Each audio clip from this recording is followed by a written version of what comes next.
Halo, halo, kenalin, nama aku Lungayu. Aku dari kelas 12 IPS 3 SMA Negeri 1 Salatiga. Di video kali ini, aku bakal jelasin tentang pecahnya Yugoslavia. Kalian udah pernah dengar belum sih peristiwa pecah Yugoslavia? Atau malah belum tahu sama sekali? Nah, video ini cocok banget nih buat kalian yang mau tahu lebih lanjut tentang peristiwa pecahan Yugoslavia. Daripada lama-lama, yuk langsung kita bahas. Yang akan kita bahas di video kali ini yang pertama yaitu apa itu konflik Yugoslavia, kemudian latar belakangnya, terjadinya konflik, penyelesaiannya, serta dampak dari konflik Yugoslavia. Oh iya, di akhir video bakal ada kesimpulan dari apa yang akan kita bahas. Jadi kalau kalian mau tahu lebih lanjut harus perhatiin baik-baik ya. Yang pertama, apa itu konflik Yugoslavia? Konflik Yugoslavia bisa juga disebut sebagai Perang Saudara, berlangsung selama 10 tahun, mulai dari 31 Maret 1991 sampai 12 November 2021. Terjadinya konflik antar negara-negara bagian dalam Yugoslavia menyebabkan hancurnya negara itu sendiri. Sejarahnya, awal mulanya Yugoslavia ini adalah bagian dari Kaisaran Austria-Hungaria. Kemudian kekaisaran ini terpecah menjadi Austria, Hungaria, dan Cekoslovakia. Sedangkan beberapa daerah lainnya menjadi negara Federasi Yugoslavia, beribu kota di Beograd. Secara harfiah, nama Yugoslavia memiliki arti Slavia Selatan.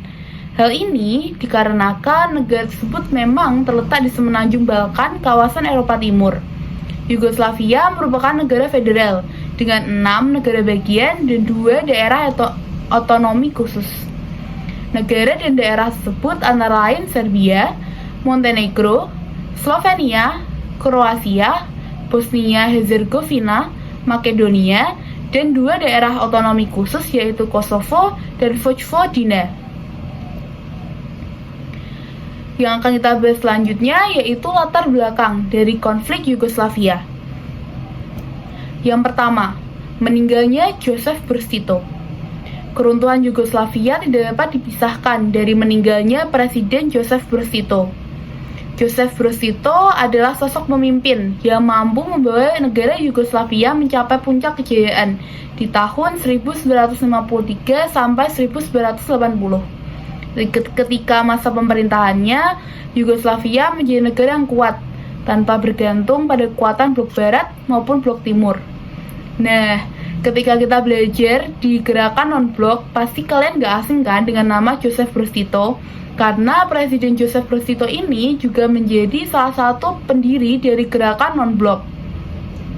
Mode pemerintahan Yugoslavia dan jalan tengah di antara ekonomi terpimpin dan liberal yang dianut merupakan sebuah keberhasilan dari negara tersebut, sehingga negara ini mengalami masa-masa pertumbuhan ekonomi yang tinggi serta politik yang relatif stabil ketika di tahun 1980-an. Nah, semeninggalnya Joseph Broz Tito, sistem pemerintahan federal yang melemah tidak lagi mampu menangani tantangan politik dan ekonomi yang semakin sulit. Hal ini menjadi salah satu penyebab munculnya berbagai masalah sosial dan politik yang menyebabkan keruntuhan negara Yugoslavia. Latar belakang yang kedua adalah keruntuhan Uni Soviet. Ketika Perang Dingin berakhir dan Uni Soviet runtuh, pengaruh komunismenya pada saat itu perlahan juga surut, menyisakan Amerika Serikat, Cina, dan negara-negara Eropa yang bergabung membentuk Uni Eropa menjadi negara kuat yang ketika saat itu cukup mendominasi. Runtuhnya Uni Soviet berdampak pada keretakan bangsa-bangsa di Yugoslavia, karena salah satu alasan dari bergabungnya bangsa-bangsa di Yugoslavia adalah mereka terdorong untuk menyatukan diri melawan pengaruh Uni Soviet, sehingga Yugoslavia dapat tetap menjadi negara netral. Ketika Uni Soviet runtuh, ya mereka udah gak punya alasan untuk bersatu. Akhirnya, keadaan ini membuat Yugoslavia menjadi semakin tidak stabil. Latar belakang yang terakhir, yaitu masalah antar etnis. Negara ini juga memiliki masalah sosial antar etnis, di mana Yugoslavia ini memang memiliki penduduk dengan beragam etnis dan juga agama. seperti etnis Kroasia dan Slovenia yang penduduknya menganut agama Katolik. Kemudian ada penduduknya menganut agama Kristen Ortodoks seperti etnis Montenegro, Makedonia, dan Serbia. Di negara Yugoslavia juga ada etnis yang mayoritas penduduknya menganut agama Islam, yaitu etnis Bosnia. Etnis-etnis ini mengalami perpecahan karena tabrakan kepentingan antar etnis satu dengan yang lainnya. Akibat keadaan negara yang tidak stabil, ditambah munculnya masalah kesenjangan sosial antar daerah, serta masalah ekonomi, konflik semakin panas dan tidak bisa diredam. Yang akan kita bahas, yang ketiga, yaitu terjadinya konflik. Konflik Yugoslavia bisa dibagi menjadi 3 bagian besar. Yang pertama, krisis Yugoslavia tahun 1897. Di tahun ini terjadi krisis ekonomi dan politik tingkat nasional di Yugoslavia. Krisis tersebut disebabkan oleh perpecahan antar etnis dan kondisi pemerintahan yang tidak menentu. Krisis Yugoslavia tahun 1987 diperparah dengan terpilihnya Slobodan Milošević sebagai presiden dari Serbia. Slobodan menerapkan kebijakan yang diskriminatif berdasarkan etnisitas yang merugikan bagi mayoritas masyarakat di Yugoslavia. Di tahun 1991, Slovenia, Makedonia, Bosnia-Herzegovina, dan Kroasia memproklamirkan kemerdekaannya secara sepihak. Mereka mendirikan pemerintahan berdaulat dengan memiliki mata uang, angkatan bersenjata, dan wilayah negara tersendiri. Pada perkembangannya, proklamasi negara-negara ini mendapat penolakan dari Serbia karena Serbia ingin mempertahankan eksistensi dari Republik Yugoslavia. Di tanggal 6 April tahun 1992, Amerika Serikat dan kelompok negara-negara Eropa memberikan pengakuan kedaulatan kepada Republik Slovenia, Kroasia, dan Bosnia-Herzegovina tanpa menunggu tercapainya stabilitas politik di wilayah-wilayah tersebut. Dengan adanya pengakuan negara lain dari kemerdekaan republik-republik ini, Republik Serbia dan Montenegro gak terima. Mereka kemudian kembali membentuk federasi sendiri versi baru dengan nama Republik Federasi Yugoslavia di tanggal 27 April tahun 1992. Tapi republik ini nggak dapat pengakuan internasional sebagaimana republik-republik lainnya. Sedangkan Republik Makedonia yang juga menyatakan kemerdekaannya, namun karena namanya ditentang oleh Yunani, ini menghambat pengakuan Republik Makedonia dari masyarakat Eropa. Yang selanjutnya yaitu konflik teritorial antar negara bagian Slovenia dan Kroasia. Terjadi pertentangan antara negara-negara bekas bagian Yugoslavia yang disebabkan oleh konflik teritorial antara negara bagian Slovenia dan Kroasia. Jika dilihat dari peta, memang Slovenia dan Kroasia ini bertetangga dan negara mereka juga berdempetan. Wilayah negara mereka juga bisa dibilang kecil. Ini membuat mereka berseteru untuk melebarkan wilayah teritorial dari negara mereka. Pada awalnya memang cuma 2 negara ini sih yang berseteru, tapi lama-lama dampaknya dirasakan oleh negara bagian lainnya, dan konflik pun semakin melebar. Konflik ini menyebabkan Slovenia dan Kroasia memutuskan untuk melakukan deklarasi pelepasan diri dari Yugoslavia di tanggal 25 Juni 1991. Diikuti dengan negara bagian lainnya juga mendeklarasikan kemerdekaannya. Yugoslavia sebagai negara federal atau pemerintahan pusat, mereka memiliki kuasa untuk mengatur negara-negara tersebut. Yugoslavia dan menyetujui lepasnya negara-negara tersebut. Akhirnya, Yugoslavia melakukan invasi ke negara-negara bagiannya dan kemudian peperangan pun terjadi, seperti Perang Bosnia dan Perang Kosovo. Yang terakhir yaitu konflik antar etnis, Bosnia dan Serbia. Pertentangan yang terjadi pada awalnya antara Serbia dan Kroasia. Serbia ingin mempertahankan komunisme sentralistik, tetapi Kroasia ingin federasi yang merdeka, sehingga masing-masing republik memiliki kedaulatannya. Keinginan Kroasia disambut baik oleh negara-negara federal lainnya, kecuali Serbia dan Montenegro. Serbia kemudian menyatakan diri keluar dari Federasi Yugoslavia dan berdiri sendiri. Tindakan Serbia itu diikuti oleh Montenegro, Kroasia, dan Slovenia. Kemudian Serbia menyerang Bosnia-Herzegovina dengan alasan melindungi warganya di Bosnia.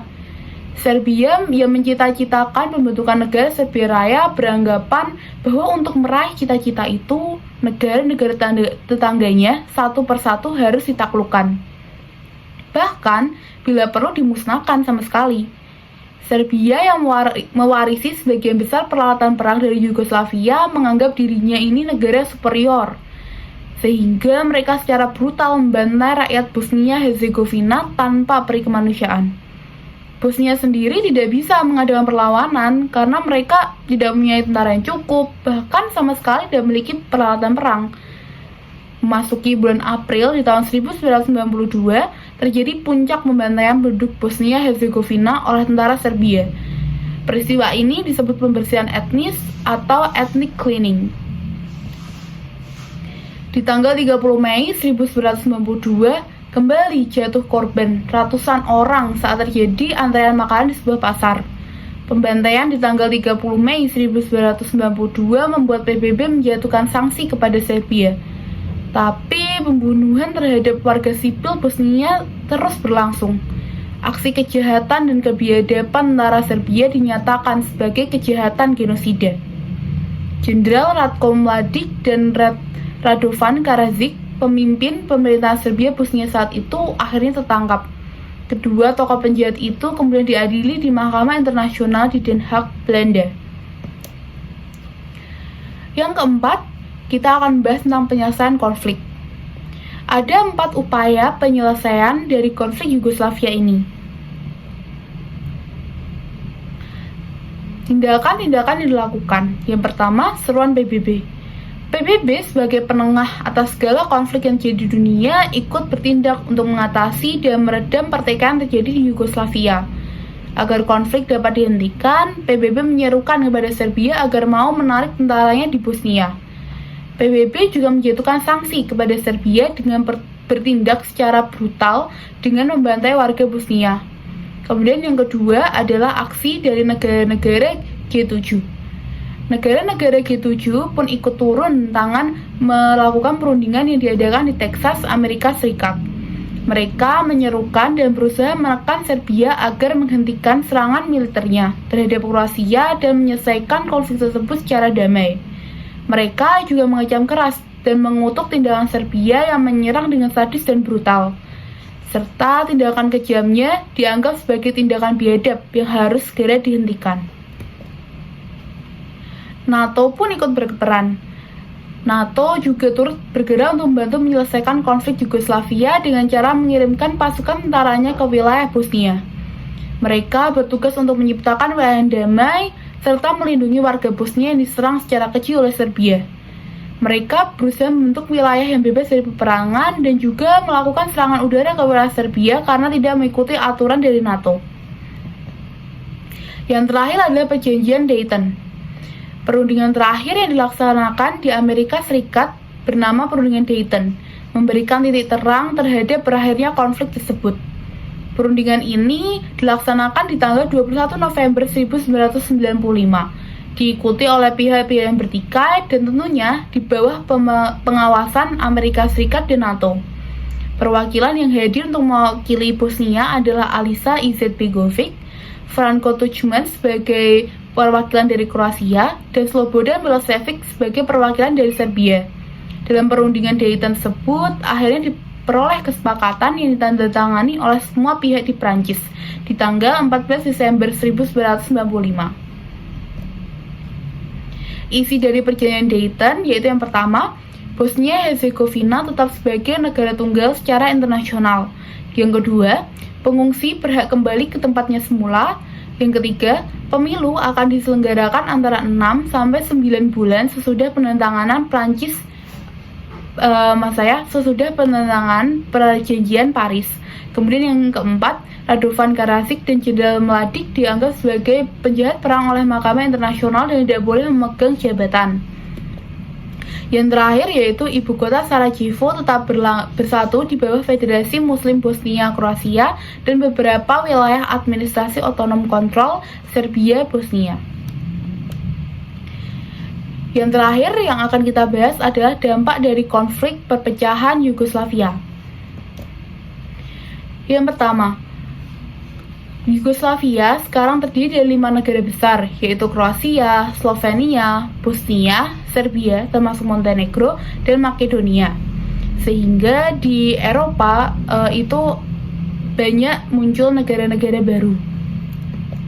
Kemudian terjadinya krisis sosial di kawasan Semenanjung Balkan. Seperti yang dijelasin tadi, Yugoslavia ini kan terletak di Semenanjung Balkan. Nah, dengan adanya konflik dan perpecahan dari Yugoslavia, maka ya akhirnya jadi krisis sosial di kawasan Semenanjung Balkan.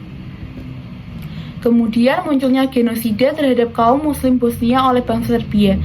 Seperti yang tadi yang udah dijelasin kan, tentara Serbia ini ngelakuin pembantaian yang banyak banget ke masyarakat di Bosnia dengan alasan untuk melindungi warganya yang ada di Bosnia. Padahal ya aslinya itu adalah genosida yang dilakukan oleh tentara dari Serbia itu sendiri. Kemudian yang terakhir adalah terancamnya perdamaian dunia pasca Perang Dingin. Setelah Perang Dingin diharapkan terjadi perdamaian, tapi dengan adanya konflik-konflik di Yugoslavia ini, maka ya bisa saja konflik-konflik ini menyebabkan terancamnya perdamaian dunia.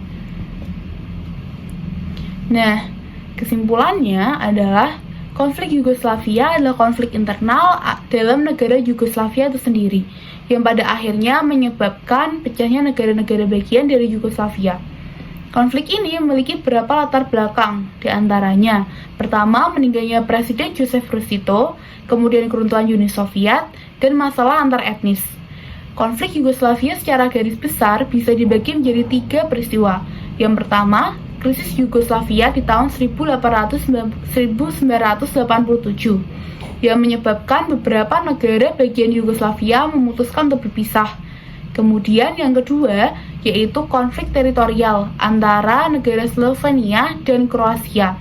Kemudian yang terakhir atau yang ketiga yaitu konflik antar etnis Bosnia dan Serbia, di mana peristiwa ini memakan banyak sekali korban hingga disebut sebagai genosida Srebrenica. Konflik berakhir dengan diadakannya Perjanjian Dayton pada 14 Desember 1995.